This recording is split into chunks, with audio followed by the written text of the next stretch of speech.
बोले श्री गणपति महाराज की जय। लक्ष्मी नारायण भगवान की जय।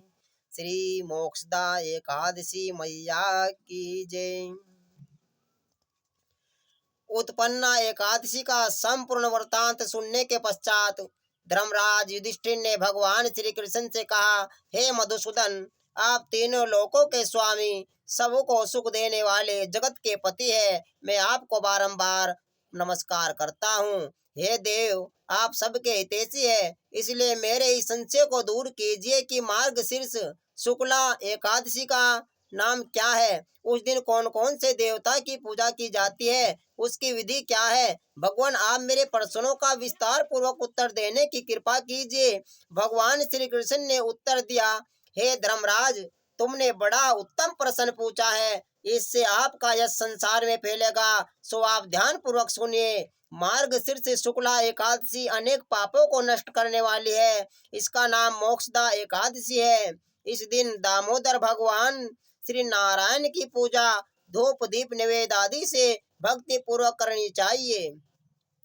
अब मैं एक अति प्राचीन कथा सुनाता हूँ कि किस प्रकार इस एकादशी का व्रत करने से नरक गए हुए माता पिता पुत्र आदि को स्वर्ग की प्राप्ति हो जाती है।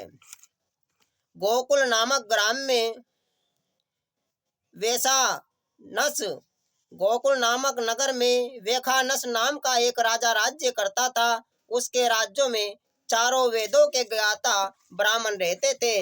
वह राजा अपनी प्रजा का पुत्रवत पालन करता था। एक समय रात्रि को स्वप्न में राजा ने देखा कि उसका पिता नरक में पड़ा है। स्वप्न देखकर राजा को बड़ा ही दुख हुआ और प्रातःकाल होते ही विद्वान ब्राह्मणों से अपने स्वप्न की बात कही।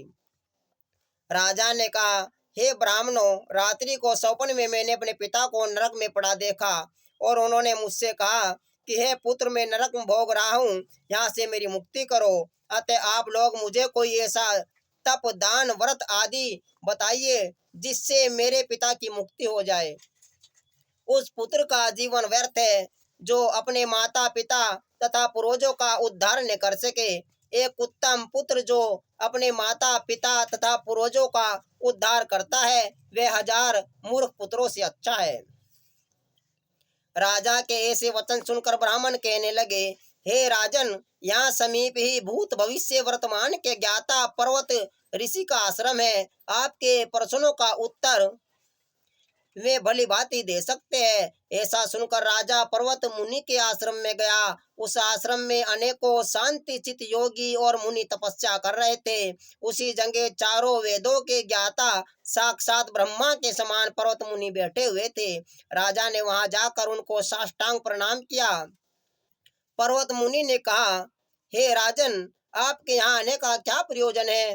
राजा ने कहा, हे महाराज, आपकी कृपा से मेरे राज्य में सब कुछ कुशल है, परंतु अकस्मात एक विघ्न आ गया है जिससे मेरे हृदय में अत्यंत अशांति हो रही है। यह सुनकर पर्वत मुनि ने एक क्षण के लिए आंखें बंद की और भूत भविष्य के बारे में विचार करने लगे। फिर आंखें खोलकर बोले, हे राजन, मैंने अपने योगा बल से तुम्हारे पिता के सब कुकर्मों को जान लिया है।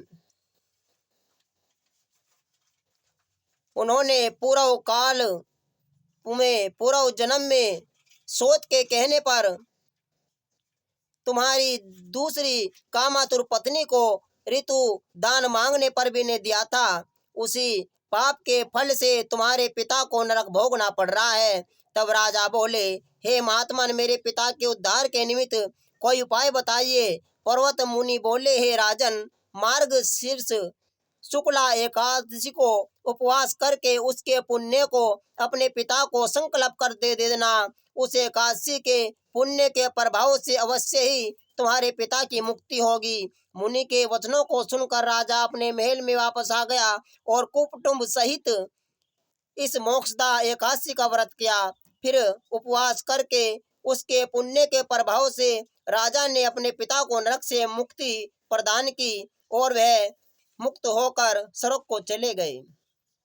मार्गशीर्ष मास के शुक्ल पक्ष की इस मोक्षदा एकादशी का व्रत करने वाले के समस्त पाप नष्ट हो जाते हैं और अंत में उसको स्वर्ग की प्राप्ति हो जाती है। इस व्रत से बढ़कर मोक्ष देने वाला अन्य कोई व्रत नहीं है। इस कथा को पढ़ने सुनने से वाजपेय का फल मिलता है। यह व्रत मोक्ष को देने वाला तथा चिंतामणि के समान सभी चिंताएं दूर करने वाला है। इतना कहकर भगवान श्री कृष्ण मौन हो गए। बोले श्री लक्ष्मी नारायण भगवान की जय। श्री मोक्षदा एकादशी की जय।